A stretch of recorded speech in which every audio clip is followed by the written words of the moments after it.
Hey everyone, this is Tim from YourSixTech. Today in this video I'm going to show you how to reconnect your PlayStation 5 controller. Maybe you're having some syncing issues or some latency.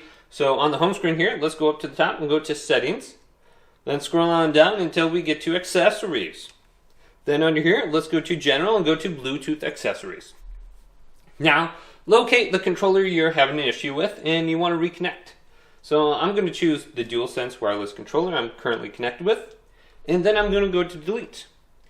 The device will be forgotten. Let's go to OK. Now, it's not on my PlayStation 5 anymore. If I press the PlayStation button, it says I have to re-register.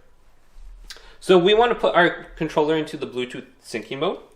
So press the share button and the PlayStation button at the same time. Hold these down. And the light bar should begin to blink. It is.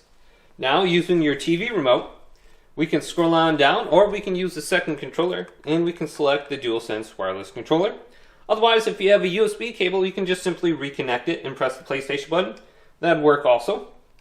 So I'm going to select this, and it says, do you want to register your Bluetooth accessory? Let's go to yes. And it is now going to be reconnected. It says Timbo Slice right here. It's connected. Great. So that is how you can easily reconnect your PlayStation 5 controller. If this video did indeed help you out, leave it a big thumbs up and subscribe to my channel down below for more tech up videos coming up next on YourSixTech.